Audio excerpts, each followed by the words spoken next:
2월 5일 맥체인 성경 읽기 창세기 38장, 욥기 4장, 마가복음 8장, 로마서 8장입니다. 오늘은 창세기 38장 말씀 우리 함께 보고 기도하겠습니다. 창세기 37장부터 바로 앞장에 37장부터 끝에 50장까지는 주인공이 요셉이에요. 요셉에 관해서 이제 기록을 하고 있는데, 그 요셉은 야곱의 11번째 아들이잖아요. 12 중에 11번째인데 38장 요셉 얘기를 시작했다가 갑자기 이제 38장 넘어와서 유다 얘기를 해요. 야곱의 12아들 중에 4번째 아들인 유다에 관한 얘기를 38장에서 하고 있습니다. 갑자기 요셉 얘기를 시작했다가 왜 또 갑자기 유다 얘기를 하는가 하겠지만 그 이유는 말씀 다 보고 나서 끝에 가서 다시 말씀을 드릴게요. 자체 내용을 좀 보시면 유다에 관한 내용인데, 자, 그 후에 유다가 자기 형제들로부터 떠나 내려가서 아둘람 사람 히라와 가까이 합니다. 유다가 원래 아버지하고 같이 이렇게 형제들이 모여 살았잖아요.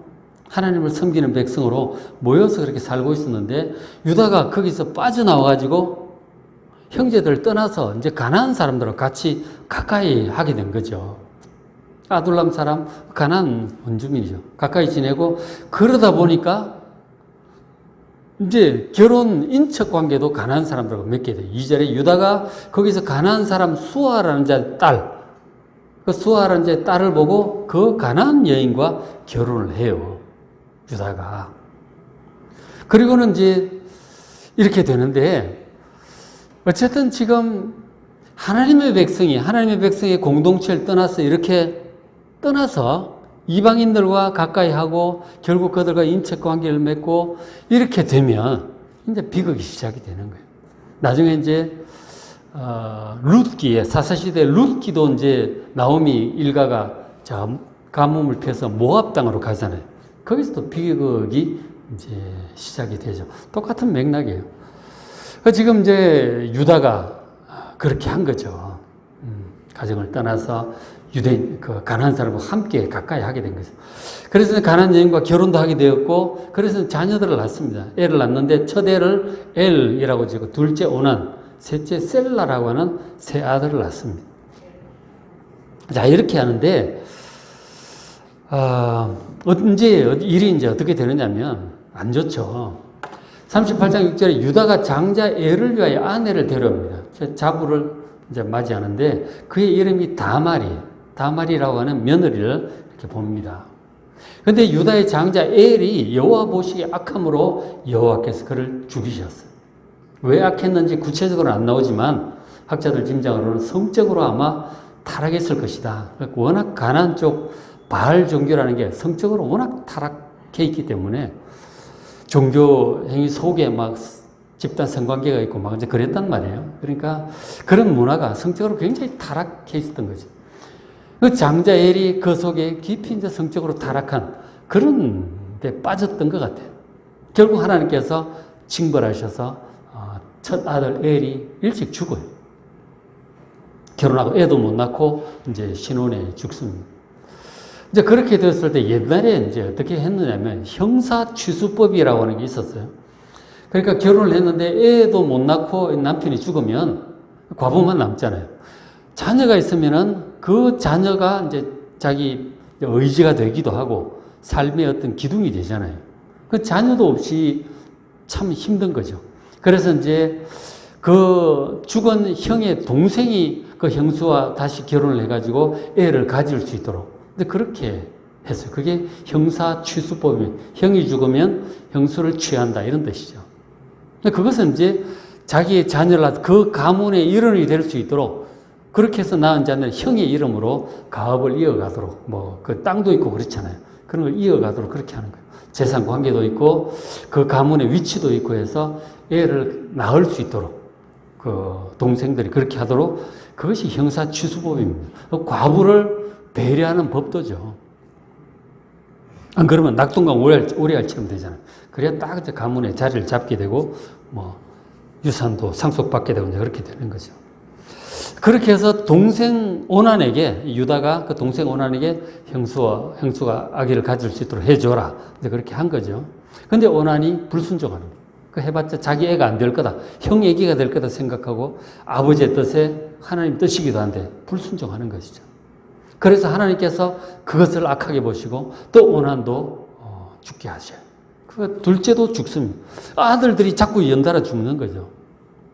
근데 이렇게 되니까 셋째가 이제 남았는데 셋째를 또 그렇게 해야 되잖아요. 근데 아직 좀 어렸던 것 같아요. 그렇기도 하고 잘못했다가는 셋째까지 죽을지도 모르겠다는 두려움이 유다에게 들었던 거죠.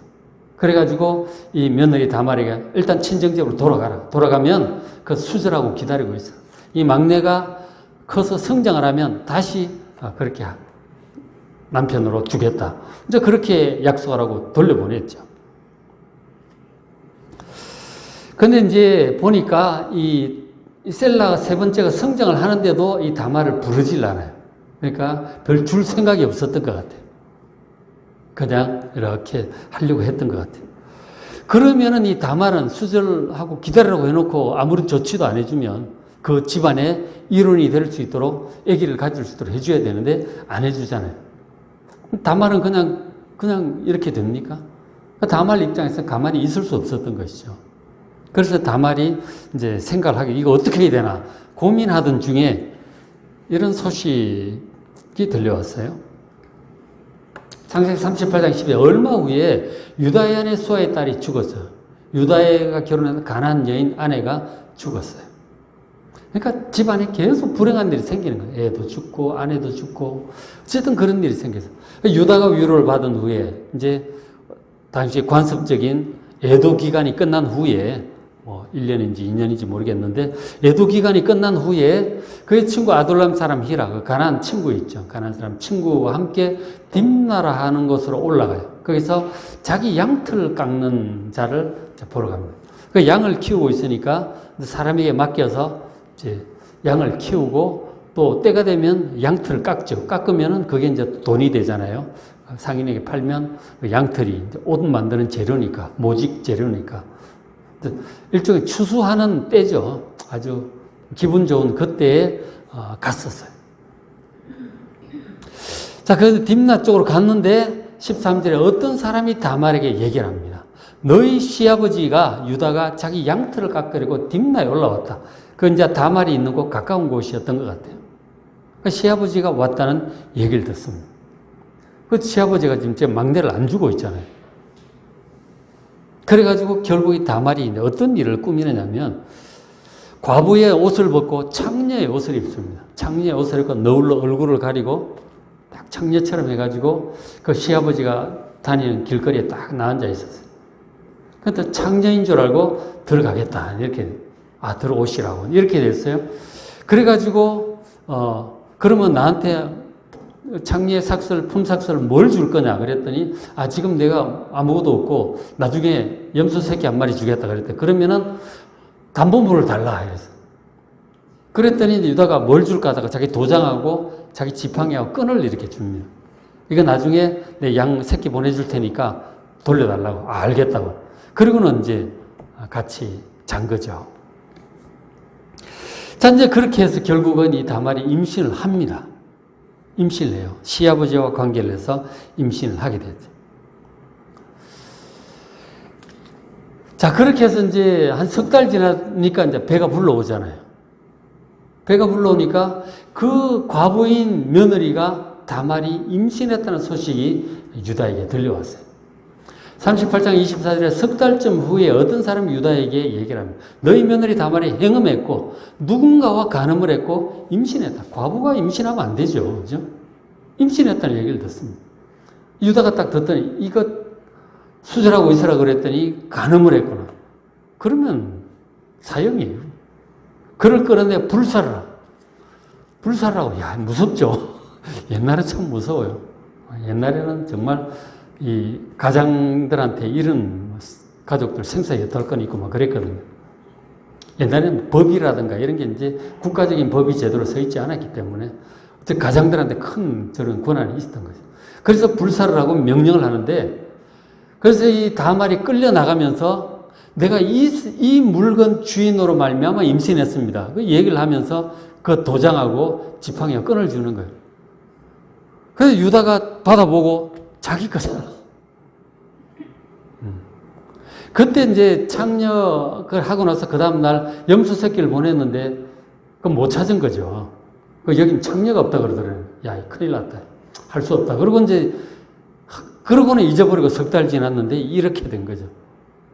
그제서야 유다가 눈치를 챘어요. 아, 내가 이 막내 셀라가 성장했는데도 안 주니까 결국 이렇게 이 며느리가 일을 저질렀구나. 그렇지만 어쨌든 내가 약속을 안 지켜서 이렇게 된 것이니 그는 나보다 옳도다. 내가 잘못한 게 맞긴 맞다. 인정을 해요. 그거 죽일 수 있습니까? 그리고 두고 다시는 동침을 하지 않았다고 해요. 그래서 결국 그 며느리 다말이 나중에 다 차서 아기를 낳아요. 아기를 낳는데 보니까 아기가 쌍둥이였어요. 쌍둥이였는데 38장 21절 해산할 때 보니 쌍태예요. 해산하는데 손이 이렇게 나오잖아요. 손이 이렇게 나오니까 거기 여기에 큰 놈이다 싶어가지고 이 팔목에다가 빨간색 실을 묶었어요. 홍색 실을 가지고 손에 묶었는데 그 손이 다시 들어가는 거예요. 들어가더니 다른 놈이 튀어나오는 거예요. 다른 놈이 막 먼저 나오겠다 그래가지고 나온 거예요. 그래, 그 사실은 이제 그래도 먼저 나온 게 형이잖아, 그죠? 그죠? 나왔다가 들어간 거는 이제 다시 취소지 뭐. 두 번째 처음 먼저 나온 거예요. 막 터치고 나왔어요. 막 이러고 나온 거죠. 그래서 왜 터치고 나오느냐 하는 그런 뜻으로 그러니까 터치고 나왔다는 그런 뜻이죠. 그죠? 터뜨림이라는 뜻으로 이름을 베레스라고 붙였어요. 그래서 그 다말의 큰아들이 베레스입니다. 얘가 막 먼저 나오려고 막 제 야곱처럼 막 그랬던 것 같아요. 그래서 이 베레스가 나왔고, 그리고 이제 그 다음에 손목에 실을 매내가 나와서, 그게 이제 형될 뻔에는 동생이 된 거죠. 그래서 그 이름이 세라라고 했어요. 베레스와 세라 두 쌍둥이를 낳았어요. 이게 누구 아들입니까? 유다의 아들이에요. 그렇지. 유다가 본의 아니게 며느리와 결국 동침을 하게 되었고, 유다의 뜻은 아니었지만 유다가 약속을 안 지킴으로 일이 그렇게 된 거죠. 며느리는 자기가 살고자 하는 일이고, 어쨌든 나는 이 유다 가문에 시집 왔으니 이 집에 애를 낳아야 되겠다는 거죠. 애를 낳아야 되겠다. 그래야 자기 위치가 생기니까. 그래서 베레스와 세라를 낳았어요. 이 얘기를 여기서 기록을 해두고 있는 것이죠. 그렇죠? 자, 근데 이제 이 얘기가 왜 이제 중요하냐면, 마태복음 1장 3절에 보시면 이런 이제 내용이 있어요. 마태복음 1장 3절에 유다가 다말, 이 며느리 다말에게서 베레스와 세라를 낳습니다. 베레스가 형이죠. 그죠? 먼저 나오니까. 낳는데, 형 그 베레스의 후손을 보면, 베레스가 헤스론 낳고, 헤스론 람은 아미나답, 아미나답은 나손, 나손은 살몬을 낳아요. 그리고 살몬은 이 기생 라합에게서 보아스를 낳습니다. 룻기에 나오는 그 보아스 있죠. 그러니까, 이 베레스의 6대 손이 그 보아스가 되는 거죠. 룻기에 나오는.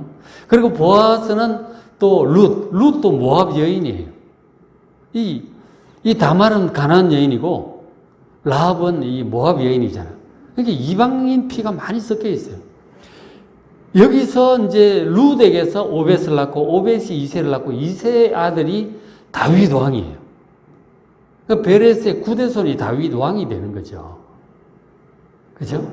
그래서 지금 이 38장이 그런 의미에서 전체적으로 볼 때 상당히 중요하죠. 다윗 왕과 예수 그리스도의 직계 조상 얘기라고, 이게 지금. 예수님이 유다 지파 이 후손 중에 며느리 다말에게서 태어난 베레스 후손이란 말이에요.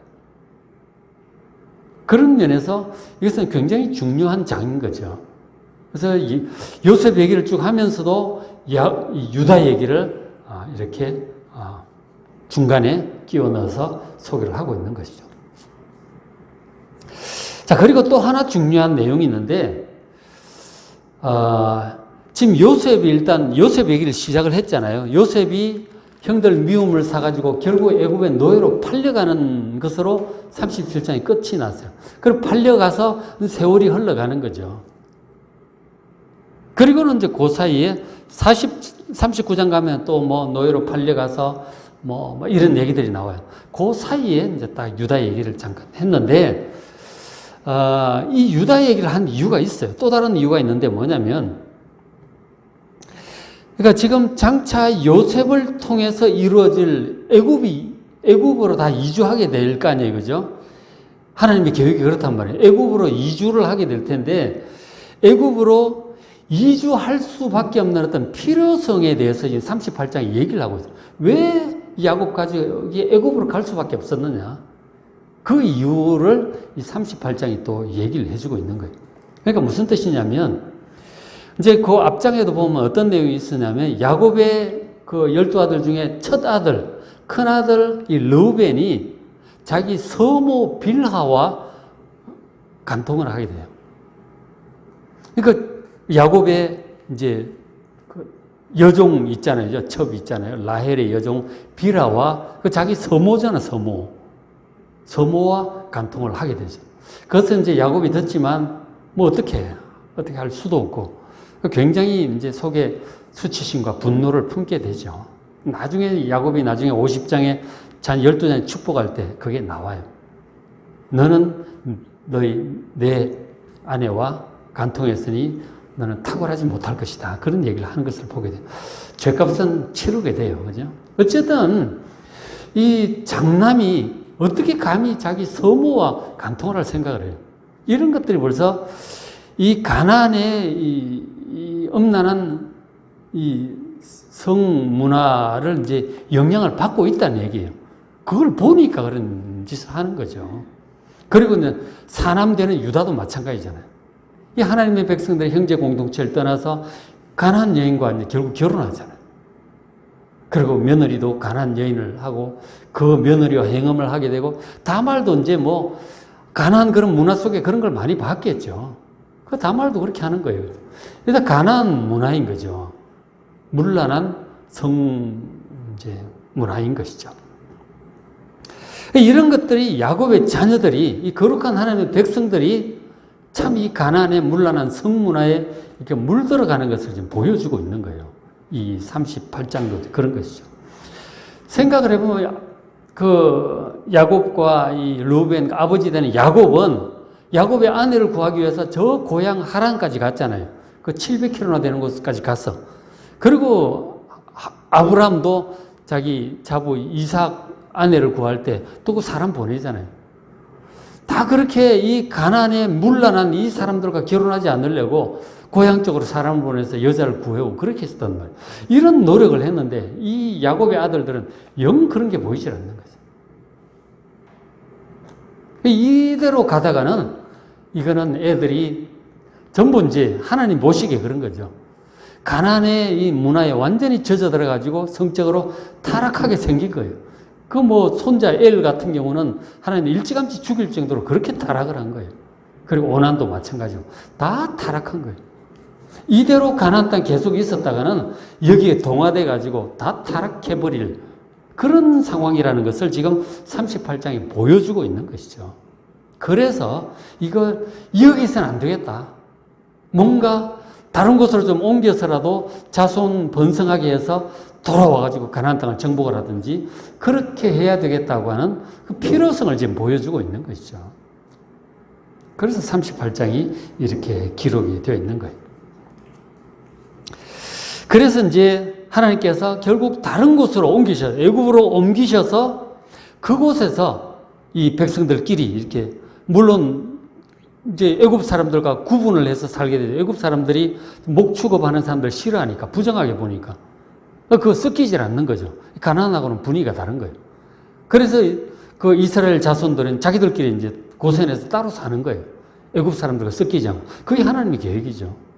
그래야 이게 문란한 성문화에 더럽혀지질 않으니까. 그렇게 할 계획을 하나님께서 가지고 계셨던 거예요. 그 애굽 위주를 하나님께서 계획을 하셨고 우리가 결과적으로 전체적으로 보니까 그런 거죠. 계획을 하셨고 또 그 일을 위해서 지금 요셉을 준비하고 계시는 거죠. 하나님께서. 그래서 형한테 미움받아서 팔려가고 이 하나님이 지금 계획하고 계시는 일들인 거죠. 모든 구원의 역사를 지금 주관하고 계시는 거예요. 아브라함한테 약속하셨던 바 자손의 번성도 하나님 계획을 하시고 가나안 성문화에 더럽혀지지 않도록 그것도 하시고 그리고 가뭄이 없는 애굽에서 이렇게 한 70명이 무리를 지어서 가면 자기들끼리 살 수 있는 거죠. 그죠? 그렇게 어느 정도 이제 되니까 그쪽 옮기셔서 가뭄 걱정 없이, 그리고 이제 총리 요셉백으로 가뭄 걱정 없이 그렇게 지낼 수 있게 하시죠. 그러면서 거기서 굉장히 애도 많이 낳고 막 번성합니다. 그 출애굽기 1장 보면 막 생육이 번성하고 죽는다 하고 심히 강비하고 엄청나게 번성을 해요. 막 쌍둥이도 낳고 막 그런 것 같아요. 엄청나게 번성을. 그러니까 400년 만에 한 200만 명 가까이 불어난 거죠. 그런 계획을 위해서 이런 하나님께서 일을 진행을 하셨던 것이죠. 그래서 우리가 전체적인 것을 볼 때 이런 모든 구원의 역사, 아브라함에게 약속하셨던 바, 그래서 이걸 요셉도 미리 보내시고, 그리고 그 야곱 뜻하지 않게 자기 라헬만 사랑했는데 안에 갑자기 4명이 생겨가지고 막 경쟁적으로 애 낳고 막 12 낳고 손자 손녀 한 70명으로 불어나 버린 거예요. 아브라함이나 이삭은 그렇게 애를 못 낳아 있었는데 야곱은 그냥 손자 손녀까지 한 70명이 된 거예요. 그래서 며느리들은 지금 다 뺐는데 굉장히 많은 숫자가 번성을 하게 된 거죠. 그렇게 하고 그렇게 되니까 이 요셉을 보내시고 또 준비시키시고 그쪽으로 이주를 시키시는 거 아니에요. 그래서 하나님께서 구원의 역사를 주관하심을 여러분 잘 살펴보시고 하나님 믿고 따르시길 바랍니다. 다 다윗 왕도 보내시고 나중에 예수님도 보내시고 다 일을 이루어가고 계세요. 그리고 제자들 키우셔서 복음 전하게 하시고 다시 와서 이 구원을 완성하겠다고 하셨잖아요. 예수님께서. 이런 전체적인 내용 성경에 기록이 다 있단 말이에요. 하나님께서 우리를 구원하실, 온전히 구원하시고 이 영생을 회복하시고 그리고 모든 악을 없애시고 새하늘과 새 땅으로 이끌어 가시는 이 모든 구원 사역을 주관하시고 이끌어 가시는 하나님 믿으시고 하나님 말씀 모든 걸 그대로 다 믿고 순종함으로 주님과 동행하는 여러분 되시기를 주의 이름으로 축복합니다. 우리 맥체인 성경 읽기 창세기 38장 보시고 욥기 4장 욥기도 한번 잘 보시기 바랍니다. 마가복음 8장, 로마서 8장 잘 읽으시고 은혜 많이 받으시기 바랍니다.